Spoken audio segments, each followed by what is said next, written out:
So, interesting discussion got brought up on the Orchestration Online group on Facebook about woodwind fingerings, how instruments get their name, their pitch name, I should say. And I was trying to do some explaining on there about the different lineages of woodwind fingerings. And essentially, if we look at woodwind fingerings, we've got two lineages. One is where we take an instrument and we name that instrument after what note it plays with 6 fingers down. The other lineage is where we take the name of the instrument, the pitch class of the instrument, from what note it plays with 7 fingers down. So when we say 6 fingers, it's 1, 2, 3 in the left hand, and then 1, 2, 3 in the right hand. 1, 2, 3, 1, 2, 3, that's 6. If we say 7, we add the 4th finger, the pinky finger, in the left hand. So, what are our two lineages? Well, what I have here are essentially very simple forms of the two lineages. I have a tin whistle here, and I have a recorder here. This tin whistle is nominally in the key of D. Whereas this is a soprano recorder, it is nominally in the key of C. The tin whistle has a grand total of 6 holes. So it's a 6-finger system. The recorder has, not counting our double tone holes down here to give us half steps, it has 8 holes. 8, when we're talking about a 6-finger system, a 7-finger system, where's the 8th hole? On the back for the thumb. So, this instrument is in C, this instrument is in D. But hang on, let me play the scale real quick. And we'll start off with our tin whistle. And this is as simple as it gets, a simple scale. All you do on this is lift one finger after the other, and then you overblow the first note.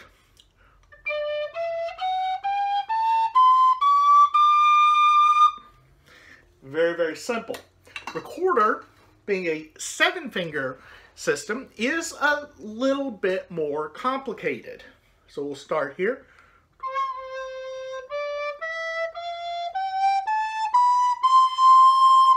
I have a C major scale there, and I do not overblow for the top note. The whole scale on a 7-finger system is contained within the fundamental octave. The scale is not contained in the fundamental octave on a 6-finger system. But here is where it gets interesting. I'm going to play the 3-finger note on the recorder, and I'm going to play the same 3-finger note on the tin whistle. We'll start with the tin whistle first. So it's 1, 2, 3, no right hand. Now I'm going to play the same 3-finger note. And of course, because of the recorder, we have thumb, so it's 3 plus thumb. Now, we'll play the 2 notes together.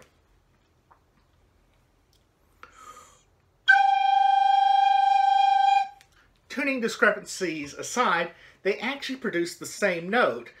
So, if we named this instrument for our 6-finger system, that's a D. We can't name this for a 7-finger system because there's no 7 fingers.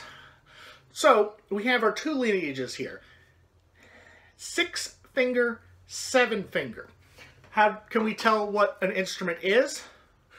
The classic example is look for a thumb hole. If there's a thumb hole present on the instrument, it is derived from the 7-finger system. The clearest example of this is the clarinet. The clarinet obviously has our thumb hole here. The clarinet, because it overblows the 12th, cannot be a 6-finger system. It is a 7-finger system. Now, we'll get back to clarinet here in a second. But the confusing one is flute. Flute does not have a thumb hole. It's got 2 keys for the thumb, but these are for B and B flat. Flute originally was a 6-finger instrument, just like the tin whistle. So this flute here, that we would call in orchestral terminology, is the D flute. Well, C flute, D flute. Well, so you'll see this in a lot of older, particularly British and Irish flute music, that they would call their flutes by the 6-finger name, just like with the tin whistle. However, orchestrally, flutes got named for their 7-finger note. Now, the 7-finger note is where we get that this is a C flute, which is what you see in the scores. A piccolo, well, okay, we'll talk about piccolo here in a second, because piccolo is a little different, because piccolo doesn't have a 7-finger note. It has a theoretical 7-finger, because well, there's no key there. It doesn't extend that far. Alto flute is a G flute, though if we use the 6-finger terminology, it's an A flute. Now I'm going to show you something a little bit different. It is, and I mentioned we've come back to the piccolo. Here is a piccolo. This is a 6-keyed piccolo. Well, I've only actually got 3 of the keys on it right now because the rest of them are on my repair desk. This piccolo, well, it's a little bit odd. It's in 2 different keys at the same time. Notice how I said that my C flute is a D flute? Well, this is a E flat piccolo. In fact, it even says it here on the head joint and another space here on the body. However, that's our 6-finger note, which gives us E flat. Okay, but if we use orchestral terminology, this is a D flat piccolo. D flat's just a weird key. So a piccolo player is going to be playing along and they're thinking, oh, I'm just playing an E flat scale, right? But in the simple system, do, re, mi, fa, sol, la, ti, do. But I don't think anybody orchestrally will think that 6 fingers here is do. So this is where it gets a little bit confusing, terminology-wise. Now, let's go back to our C flute. And really, why we go toward the 7-finger system now for pretty much all woodwinds is, well, a flute very much like this. It's called the Boehm system, B-O-E-H-M. I've heard it pronounced Boehm, it's Boehm. Named after the flutist Theobald Boehm. He came up with our modern fingering system for the flute. This fingering system has been adapted to every other woodwind except the bassoon. Bassoon is our odd man out. So, I called this the C flute. And one of the things that means it makes it a C is our extension here down to C. It does not transpose. We've got a 7-finger extension here. Early flutes, like my D flat, E flat piccolo here, do not extend down. Do not have an extension for the pinky. So, C flute here. We get the Boehm system, and Boehm system basically tells us that we need to be looking and working with the 7-finger system. All right, I'm going to put the flute down, and we have an instrument that is directly evolved from the Boehm system, and that is the saxophone. The saxophone is an instrument invented in the 1830s, 1840s, right at the time that Theobald Boehm is developing his new fingering system. Adolf Sax takes that fingering system and he adopts it for his new instrument. This instrument is very similar to one Sax would have built. This is an instrument from the late 1920s. It's a little bit more advanced than what Sax would have used, but it's by and large closer to what Sax had than a lot of the modern instruments we see. The fingering of the saxophone is very similar to the Boehm flute, in that it's derived from a 7-finger system. There is no thumb hole, there is just a thumb rest and an octave key. Originally there were 2 octave keys, but the mechanism got more complex and it only needed 1. And so the entire main octave, the main scale, which is a C scale,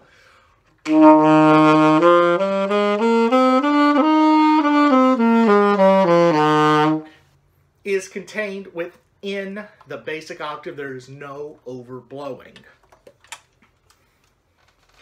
The clarinet is developed with the Boehm system at the same time.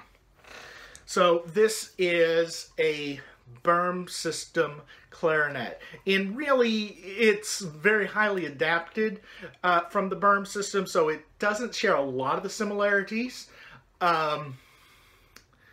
It's properly called a closet system, after Hyacinthe Closet, who worked with the Buffet company to develop this fingering system. There is another system of clarinet, the German system, which looks like this. It is fingered differently.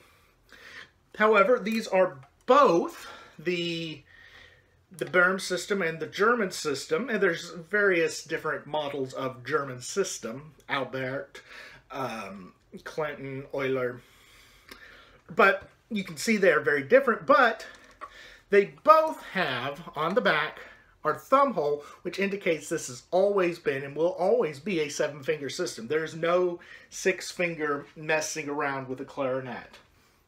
Oboe, and unfortunately I do not have an oboe here, is, again, like the flute, it started out as a 6-finger instrument, and eventually it morphed into our 7-finger instrument with the addition of the Buffet system. Bassoon is the odd man out. Bassoon never got the Boehm system adapted to it, and it is very individual in its system. So we've got a lot of confusing nomenclature. This is why woodwinds are the most difficult group of instruments to understand and to write for, because every different instrument has its own lineage. We start off with something very basic, like our tin whistle here, 6-finger. We can see the basic physics behind the woodwind, and then we can move up to something a little bit more complex, like our recorder. Then we keep getting more and more complex, and then bassoon is still weird. So maybe that clarifies things a little bit. There are other things like hard scales versus soft scales. In fact, I can actually show you a little bit. A hard scale versus a soft scale. And what I will do is I'll take this is the Boehm system, A clarinet, the French system, and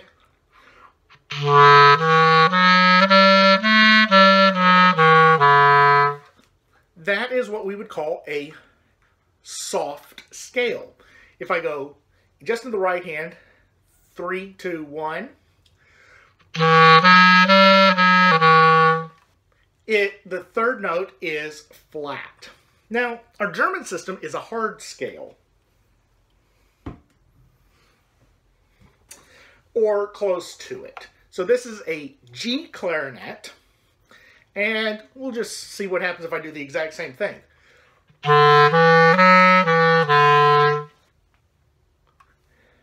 da, da. It's a major. So if I do what would essentially be the F major scale on the A clarinet, That's what we call a hard scale. This goes back to the Renaissance era with fingering systems. The oboe has a hard scale. The bassoon has a hard scale. The German system clarinet has a hard scale. The saxophone, the Boehm system clarinet, and the flute all have a soft scale. So on saxophone,